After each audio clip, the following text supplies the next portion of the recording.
오늘 제 세 번째 시간입니다. 먼저 잠깐 사도행전 지금까지 했던 부분들을 아주 짧게 요약해 보겠습니다.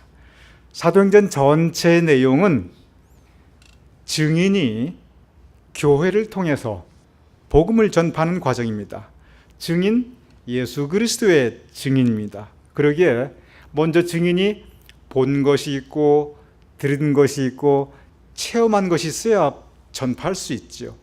그래서 먼저 증인이 말씀 보고, 증인이 기도를 통해서 성령님과 계속 교제하며, 증인이 우리 삶 가운데 예수 그리스도의 은혜 사랑을 우리가 먼저 체험해야 합니다. 그래야 증인된 그 전파, 복음을 전파할 수 있습니다. 그런데 교회를 통해서 복음을 전파하는 과정입니다.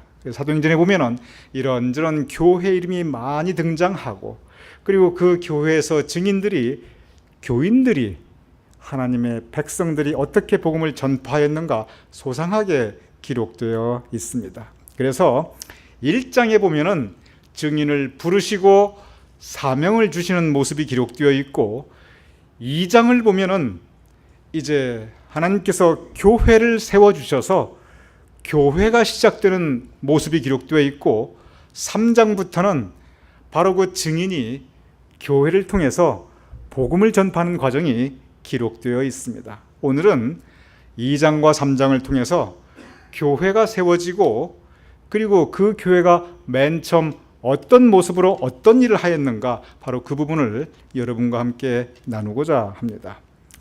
맨 처음 교회가 시작됐을 때 그 모습을 가리켜 우리가 초대교회라고 합니다. 초대, 즉 처음 시작된 교회라는 뜻입니다. 그래서 이 초대교회, 이 사도행전에 나타난, 특별히 사도행전 2장에 나타난 이 초대교회가 교회의 원형, 즉 교회의 맨 처음 모습입니다.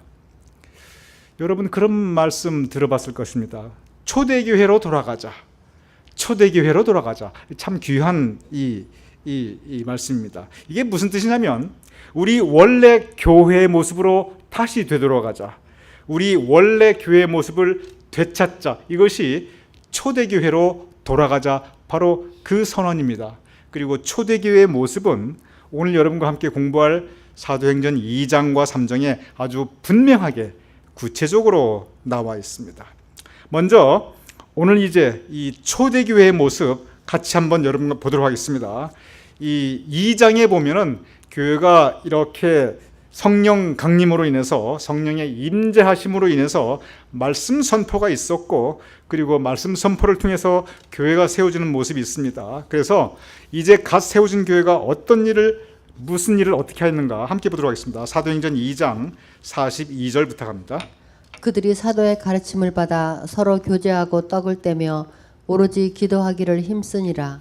사도의 가르침을 받아 함께 모여 기도하고, 그리고 여러 가지를 합니다. 여기서 중심 단어는 사도의 가르침을 받아입니다. 즉 예배입니다. 초대교회에서 예배가 드려집니다. 그리고 그 예배의 중심은 말씀 선포와, 그리고 그 말씀을 받는 하나님의 가르침을 받아, 물론 사도가 전하지요. 하지만 사도는 도구입니다. 하나님 말씀 선포의 도구이지 그 말씀의 주인은 하나님이십니다. 하나님의 말씀을 선포하고 말씀을 받는 이 예배, 이 초대교회에서는 예배가 중심이 된 공동체입니다. 이 예배가 중심이 된 이 공동체 내에서의 삶이 나타나 있습니다. 교인들이 어떻게 생활하였는가, 곧바로 이어서 사도행전 2장 44절에서 45절입니다. 부탁합니다. 믿는 사람이 다 함께 있어 모든 물건을 서로 통용하고, 또 재산과 소유를 팔아 각 사람의 필요에 따라 나눠주며. 감사합니다. 교회가 세워지고, 교회는 공동체입니다. 즉 증인들의 모임입니다. 그리스도인들의 모임입니다. 그리스도인들이 하나님께 봉헌합니다. 바칩니다. 무엇을 바치냐면, 여기 보면은 단어가 물건이라는 단어가 있고, 재산이라는 단어가 있고, 소유라는 단어가 있습니다. 즉 물질, 가지고 있는 재물, 물건이나 재산이나 소유를 하나님께 바치고 또 서로 나눕니다. 물건과 재산과 소유만 나눈 게 아닙니다. 시간을 하나님께 바칩니다. 그래서 하나님을 위한 사역을 함께 합니다. 재능을 하나님께 바칩니다. 내가 할 수 있는 일을 하게 됩니다. 그래서 하나님께 드리게 되고, 그리고 그것으로 하나님의 일을 함께 하며 하나님의 백성이 함께 베풀고 나누는 모습을 볼 수 있습니다. 이것을 가리켜 봉헌이라고 합니다. 하나님께 드리는 것입니다. 성도 간의 나눔입니다. 초대교회의 모습은 가장 중요한 것은 역시 예배이고, 그리고 두 번째는 바로 이 봉헌입니다. 드려지고 그리고 나눕니다. 하나님께 바치고 성도와 함께 베풀고 나누는 이 봉헌의 사역, 이것을 통해서 또한 하나님의 구체적인 일을 해나갑니다. 첫 번째는 예배의 사역이고, 두 번째는 봉헌의 사역이고, 그리고 세 번째가 있습니다. 사도행전 2장 계속 이어집니다. 46절입니다. 부탁합니다. 날마다 마음을 같이하여 성전에 모이기를 힘쓰고 집에서 떡을 떼며 기쁨과 순전한 마음으로 음식을 먹고. 네, 감사합니다. 여기 보면 마음을 같이 합니다. 그리고 같이 모여서 즐겁게 떡을 떼고, 그리고 기쁘게 음식도 먹고, 그리고 함께 잘 친하게 지냅니다. 이것은 친교입니다. 친교를 통해서 성도 간의 교제가 이루어지고, 친교를 통해서 서로 화합하고, 친교를 통해서 서로 우정과 사랑을 나누게 됩니다. 그래서 초대교회의 세 번째 모습은 바로 이 친교입니다. 서로 먹고 마시고 즐거워하며, 무엇보다 중요한 것, 마음을 같이하여 순전한 마음으로. 여기 마음이란 단어가 두 번이 나옵니다. 여러분 성경을 보면요, 믿음이란 단어만큼이나 마음이란 단어가 나옵니다. 그것이 뭐냐면 우리 모두 마음 관리 잘해야 된다는 얘기예요. 그리고 심지어 믿음도, 신앙도 마음으로부터 난다고 사도 바울이 가르쳤어요. 그런데 이 초대교회는 어떤 마음을 가지고 했냐면, 마음을 같이 하고 그리고 순전한 마음으로 한 마음이 되었고, 순전한 마음, 순수하고 그리고 온전한 마음으로 서로 교제하고 사랑하고 그리고 기뻐하고 즐거워하였습니다. 이것이 친교입니다. 자, 여러분 저를 따라해 주시기 바랍니다. 초대교회 세 가지 가장 대표적인 사역이 뭐냐면, 첫째, 따라해 주시기 바라요. 예배 사역. 둘째, 봉헌 사역. 셋째, 친교 사역. 바로 이 부분입니다. 사도행전 2장은 바로 이 예배, 이 교회에서 초대교회가 무엇을 했냐면, 바로 이 예배를 통해서 말씀이 선포되고 말씀을 받습니다. 예배를 통해서 기도합니다. 오직 기도에 힘쓰니라라고 기록되어 있어요. 그리고 이 성경 말씀은 안 나타났지만, 왜냐하면 그때는 찬양 크게 하면 잡혀가는 때였어요. 그러니 예배 드릴 때 찬양을 크게 할 수 없었지요. 그렇지만 교회 역사를 보십시오. 교회의 역사는, 예배의 역사는 찬양과 같이 갑니다. 그리고 교회 이전의 성전의 모습에서 레위인들, 제사장 직분의 이 레위인들은 이 성가대 직무를 맡았어요. 그래서 성가 지휘자, 아예 시편에 보면 처음부터 딱 나와 있어요. 그래서 예배와 찬양이 항상 같이 가고 있는데, 이 초대교회 그 당시는 아예 소리 크게 내서 부르면 잡혀가는 때이기 때문에 찬양을 내놓고 공중 예배에서 드릴 수는 없었던 것 같아요. 그래서 여기 2장에 나타나지 않지만, 그러나 예배를 통해서 우리가 말씀을 선포하고 말씀을 받고 기도하고 그리고 찬양합니다. 봉헌을 통해서 우리는 하나님께 받은 우리의 것들을, 우리의 재물과 시간과 그리고 우리의 재능을, 즉 은사를 하나님께 다시 돌려드리고 하나님께 바치고 우리가 서로 나눕니다. 이 봉헌에 봉사가 들어가 있고 구제가 들어가 있습니다. 선교도 이 봉헌에 들어갑니다. 결국 생각해 보시기 바랍니다. 봉사, 내가 가진 시간과 재능을 내가 다시 나누는 거예요. 그게 봉사입니다. 선교, 내가 받은 그 믿음과 은혜를 함께 나누는 겁니다. 구제, 내가 가진 재물을 더 어려운 사람들과 함께 나누는 겁니다. 그래서 이 봉헌이 물론 함께 바치는 헌금 그 의미도 있지만 나아가 봉사, 구제, 선교 다 이 봉헌에 들어갑니다. 봉헌의 의미는 하나님께 드리고 하나님의 백성과 함께 나누는 것, 이 드림과 나눔이 이것이 봉헌입니다. 그리고 친교, 한 마음으로 순전한 마음으로, 친교의 가장 큰 출발점은 마음으로부터 시작됩니다. 아무리 진수성찬 놓고 즐겁게 같이 먹는다 할지라도 한 마음이 안 되면요, 그거 체해요, 체해. 그래서 우리가 아름다운 교제, 정말 저는 주일날 예배 끝날 때마다 우리 친교실에서 풍성하게 친교하는 그 모습 보면 너무 제 마음이 기쁘고 참 감사해요. 정말 아름다운 이 친교입니다. 이 세 가지, 초대교회는 바로 이 세 가지로 시작됩니다. 3장부터 이 교회가 힘있게 하나님의 사역을 시작합니다. 그러면서 곧바로 뭐가 나면 역시 교회 사역은 말씀 선포가 가장 최우선입니다. 왜냐하면 증인이 전하는 것이니까. 그리고 무엇을?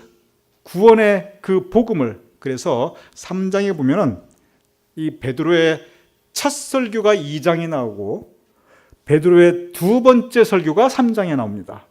그래서 베드로의 두 번째 설교 그 요약, 가장 핵심적인 것만 보도록 하겠습니다. 3장 19절부터 갑니다. 그러므로 너희가 회개하고 돌이켜 너희 죄 없이 함을 받으라. 이같이 하면 새롭게 되는 날이 주 앞으로부터 이를 것이요. 예, 감사합니다. 이 2장에서는 다시 말씀드립니다. 2장에서는 베드로의 첫 설교의 원문이 기록되어 있고 또 3장에서는 베드로의 두 번째 설교의 원문이 기록되어 있어요. 그 핵심은 회개하라입니다. 예수님하고 똑같아요. 어쩌면 저렇게 예수님 말씀하고 똑같은가? 그럴 수밖에 없죠. 이 말씀 선포라고 하는 것이 결국 예수님께서 하신 말씀을 다시 전파하는 겁니다. 내 얘기가 아니에요. 증인은 들은 걸 얘기하는 거지 내 생각으로 상상해서 얘기하는 게 절대 아니에요. 참 안타깝고 정말 어떤 때는 속상한 것은 뭐냐면은 이 내 생각을 이렇게 함부로 얘기하는 거, 여러분, 증인은 그 내 생각 함부로 얘기하면 위증죄로 걸려요. 위증죄 상당히 큰 범죄입니다. 하나님 앞에 우리가 위증하면 안 돼요. 그 얘기는 뭐냐면은 복음은 복음 그대로 전하는 것이 좋습니다. 말씀은 말씀 그대로 전하는 것이 좋아요. 물론 거기에 여러 가지 좀 이제 그 효과 있게 전하기 위해서 다른 부분들이 첨가될 수도 있겠지요. 그러나 그것은 복음의 본질을 더 쉽게 알아듣기 쉽게 전하기 위한 것이지 그게 중요한 게 아니거든요. 그래서 베드로가 설교한 것을 가만히 보면은 결국은 예수님이 하신 말씀이거나 그 전에 성경에 나와 있던 것을 전하는 것에 불과해요. 그런데 이 두 번째 설교에서는 회개하라, 돌이키라, 죄 없이 함을 받으라, 똑같은 의미예요. 회개하는 것이 돌이키는 거고 쭉 죄된 생활하다가 내가 돌이키는 거. 회개의 원래 뜻은 돌이켜 행한다는 뜻입니다. 탕자가 뭐라고 말하냐면 내가 이제 일어나 돌이켜 가리라 라고 말합니다. 바로 그 부분입니다. 회개가 돌이켜 가는 것이고 세상으로 가던 나의 길을 하나님께 돌이켜 가는 것이고 그 결과 죄 없이 함을 받게 되는 것입니다. 그래서 두 번째 설교에서 베드로가 회개에 대해서 가르칩니다. 첫 번째 설교에서는 베드로가 뭘 가르치냐면 그 핵심적인 메시지입니다. 사도행전 2장 40절 부탁합니다. 또 여러 말로 확증하며 권하여 이르되 너희가 이 패역한 세대에서 구원을 받으라. 네, 감사합니다. 여러 가지 말을 했어요. 근데 결론이 뭐냐면 확신을 가지고 증거하되 그 결론이 뭐냐면 이 패역한 세대에서 이 죄 많은 세대에서 구원을 받으라. 구원 회개가 있어야 구원받을 수 있습니다. 결국 예수님께서 하신 그 복음의 말씀을 그대로 전파하고 있어요. 회개하고 구원받으라. 그것이 첫 번째 설교 그리고 두 번째 설교 이 말씀의 핵심 내용이었습니다. 교회 역사를 보면 결국 이 말씀이에요. 사도 바울이 했던 설교를 보아도 베드로가 했던 설교를 보아도 제가 설교자이니까 늘 성경에 나타나는 설교를 굉장히 관심 있게 봅니다. 아, 사도 바울은 이렇게 설교했구나. 아, 사도 바울이 설교할 때 이렇게 꼬박꼬박 졸다가 떨어지는 사람도 있었구나. 이런 것도 보고 제가 위로받기도 하고요. 아, 베드로는 또 이렇게 설교했구나. 아, 정말 야고보는 또 기가 막히게 또 이렇게 설교했네. 제가 쭉 봅니다. 그런데 쭉 보면은 결국 예수님의 복음 그것을 반복한 것에 불과해요. 오늘 이 말씀 회개하고 구원받으라 이 표현만 다르지 교회 역사 이후에 이어지는 그 모든 말씀 선포의 핵심이 결국은 회개와 구원입니다. 온갖 많은 설교들이 있지만 결국 그 내용은 궁극적으로 구원과 연결이 되어 있어요. 그럴 수밖에 없어요. 복음 전포이니까. 복음은 구원의 말씀이니까. 그래서 이렇게 베드로가 2장과 3장에 계속 말씀을 전해서 첫 번째 설교에서 구원을 선포하고 그리고 두 번째 설교에서 회개를 선포합니다. 그리고 이 회개와 구원은 교회 역사상 계속 중심을 이루는 복음 선포의 핵심입니다. 베드로가 첫 설교를 하였을 때 어떤 결과가 나타나는가? 사도행전 2장 41절입니다. 부탁합니다. 그 말을 받은 사람들은 세례를 받음에 이날의 신도의 수가 3,000이나 더 하더라. 네, 감사합니다. 저 말씀 보면요, 전 참 은혜도 받지만 참 속상해요. 베드로는 첫 번째 설교해가지고 3,000명이나 그냥 회심하고 예수님의 제자가 됩니다. 근데 두 번째 설교는 하고서 어떤 일이 있는가 보도록 하겠습니다. 두 번째 설교하고 나서 사도행전 4장으로 넘어갑니다. 4장 4절입니다. 말씀을 들은 사람 중에 믿는 자가 많으니 남자의 수가 약 5천이나 되었더라. 네, 남자만 카운트했습니다. 뭐 그렇다 치고 첫 설교하고 몇 명이 이 예수님께 돌아왔다고 그랬죠? 몇 명? 3천. 두 번째는 몇 명? 5천. 그러면 설교 두 번하고 무려 몇 명? 8,000명이에요. 저는 베드로가 너무 부러워요. 설교 두 번에 8,000명의 영혼을 구원시켰다. 베드로가 결국은 십자가에 거꾸로 매달려 죽었거든요. 순교했어요. 근데 제가 두 번 설교하고 이 두 번 설교로 8,000명을 구원시킬 수 있다면 참 죄송합니다. 저 십자가에 거꾸로 매달려 제가 순교해도 여한이 없을 것 같아요. 그런데 이런 역사가 이 교회가 시작되면서 일어납니다. 이것은 베드로의 능력이 아니었습니다. 성령의 감동 감화 역사하심이었습니다. 성령께서 사람들의 마음을 감동 움직여 주시고 감화 변화시켜 주셨어요. 성령께서 역사 그 안에서 일하셨어요. 그래서 이런 모든 것들이 사실은 이 베드로의 능력이 아니라 성령께서 강하게 역사하십니다. 일하십니다.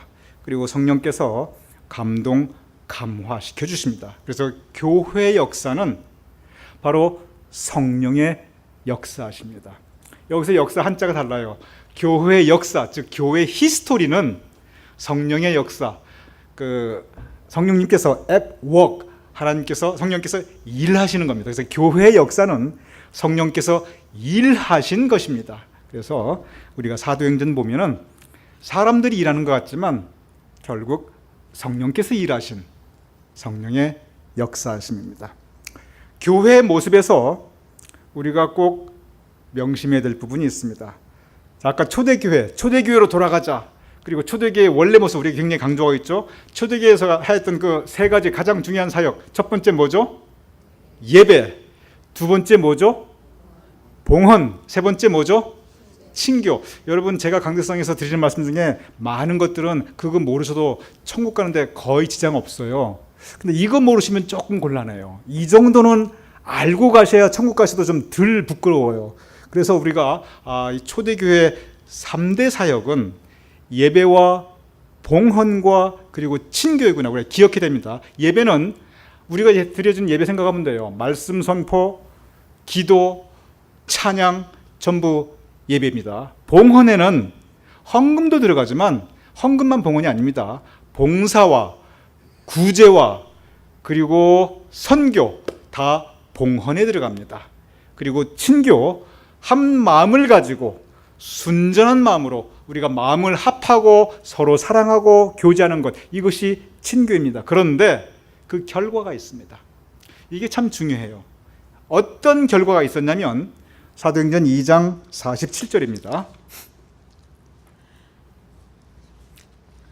하나님을 찬미하며 또 온 백성에게 친송을 받으니 주께서 구원받는 사람을 날마다 더하게 하시니라. 네, 감사합니다. 여기 보면은 하나님을 찬미하면 하나님께 찬양했어요. 뭐 크게 뭐 소리내서 찬양했을까 싶어요. 저 잡히면 어떻게 되니까. 근데 온 백성에게 칭송을 받으니, 칭찬 들으니 주께서 구원받는 사람들을 날마다 더하게 하시니라. 이것이 그 결과입니다. 결과가 뭐냐면 두 가지인데, 첫째, 온 백성에게 칭찬을 들었어요. 교회가 세상으로부터 칭찬 들었습니다. 교회가 세상 사람들로부터 인정받았어요. 그래서 야, 믿는 사람들 괜찮지, 좋은 사람들이야, 선한 사람들이야, 착한 사람들이야. 사람들이 칭찬했어요. 아, 교회 그렇지. 아, 교회가 참 좋은 곳이지, 좋은 일 많이 하는 곳이지. 세상 사람들이 교회를 인정합니다. 그래서 구원받은 사람들의 숫자가 더 늘어갑니다. 여기서 더하게 하시느라, 숫자만이 늘어가는 게 아니에요. 그 안에 예배가 더하여 가고, 그 안에 봉헌이 더하여 가고, 그 안에 친교가 더하여 갑니다. 더하는 역사가 일어납니다. 초대교회를 보면 이 증인들, 교인들, 세상으로부터 칭찬 듣는 사람들이었습니다. 초대교회를 보면 그 공동체는 세상의 빛과 소금의 역할을 하였고, 봉헌이 있었으니까, 함께 나누었으니까 얼마나 고맙겠어요. 그 도움받는 사람들, 세상으로부터 인정받는 그러한 공동체였습니다. 우리가 초대교회로 돌아가자 할 때 먼저 중요한 것은, 다시 말씀드립니다. 초대교회로 돌아가자, 굉장히 중요한 캐치프레이즈예요. 항상 우리가 이 이야기 많이 듣습니다. 예전에 이야기 정말 많이 했는데 요즘은 조금 그런 얘기 별로 안 하는데, 그래도 여전히 초대교회로 돌아가자, 사도행전 공부하면 이 초대교회로 돌아가자는 얘기는 꼭 나와요. 그러면 이 초대교회로 돌아가자가 많은 부분 우리가 무엇이냐면, 이 교회 안에 진정한 예배, 진정한 봉헌, 진정한 친교를 회복하자, 이것이 1차적인 이 의미입니다. 제가 다시 말씀드립니다. 초대교회로 돌아가자, 이게 무슨 뜻이냐면, 우리 교회 안에 진정한 예배를 회복하고, 우리 믿음의 공동체 안에 진정한 봉헌을 회복하고, 그리고 우리 가운데 진정한 친교를 회복하자, 이 의미입니다. 그런데 이거보다 더 어려운 게 있어요. 예배와 봉헌과 친교를 회복하자, 이것이 초대교회로 돌아가자인데, 그런데 이거보다 더 어려운 게 있습니다. 그것이 뭐냐면, 초대교회로 돌아가자는 그 뜻 자체가 초대교회의 모습을 그대로 우리가 다시 회복하자, 그 뜻이에요. 예배와 봉헌과 친교를 회복하는 것보다 더 어려운 게 뭐가 있냐면, 바로 이 칭송 듣는 것입니다. 세상으로부터 칭송받고 칭찬 듣는 우리 교인들, 세상으로부터 인정받는 우리 교회 공동체, 이것을 회복하는 것이 사실은 더 어렵습니다. 한국에, 그래도 미국은 조금 덜해요. 한국에 이제는 더 이상 교회가 성장하지 않는다고 그래요. 교회가 쭉 이 현상 유지 이것도 못한다고 그래요. 지금 한국에 이 교회와 교세가 급속히 감소한다고 합니다. 이 얼마 전에 감리교 본부에서 우리가 속한 기독교 대한감리에서 발표가 났어요. 어떻게 하면 교인 숫자가 20년 전으로 돌아갔다, 그 얘기가 나왔어요. 쭉 발전했는데 지금 우리가 교세가 어느 정도 뚝뚝 떨어지면 20년 전으로 더 떨어졌다는 거예요. 앞으로 5년 가면 또 20년 전으로 또 떨어질 거랍니다, 우리가.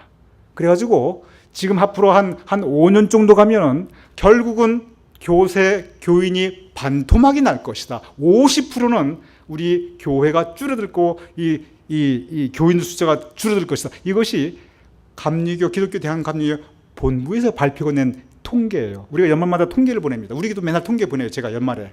그 통계를 보고 한 정확한 얘기입니다. 그런데 왜 한국에서 이렇게 교회가 계속 감소 추세에 있는가? 가장 넘버원 이유가 뭐냐면, 믿는 사람들 보니까 도대체 덕이 안 된다는 거예요. 교회를 보니까 나가고 싶은 사람들이 없다는 거예요.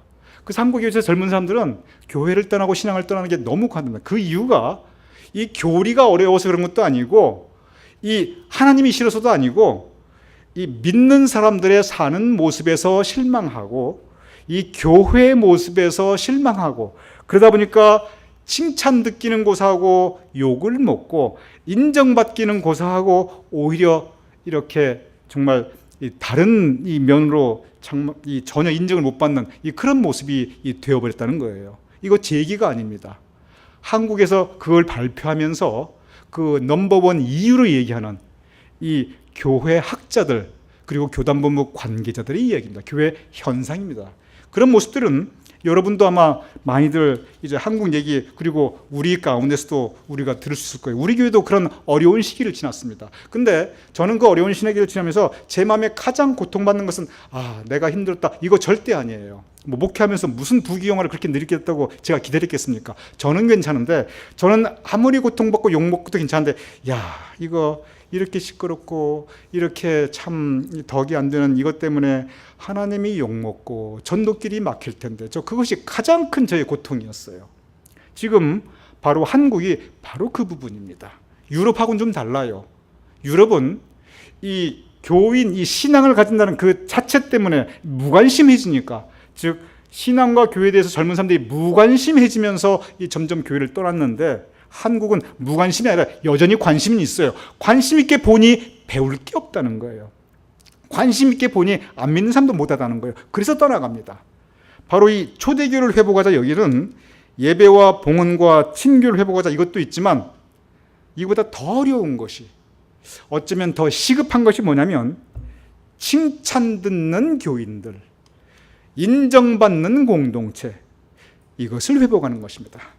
저도 그 앞에 참 할 말 없어요. 너무 부끄럽습니다. 하나님 앞에 가셔가지고 하나님 앞에 섰을 때 저는 한번 통곡할 것 같아요. 그렇지만 저도 그거 잘 못하지만 그러나 우리가 이 모습이 우리가 추구해야 되지 않는 모습인가?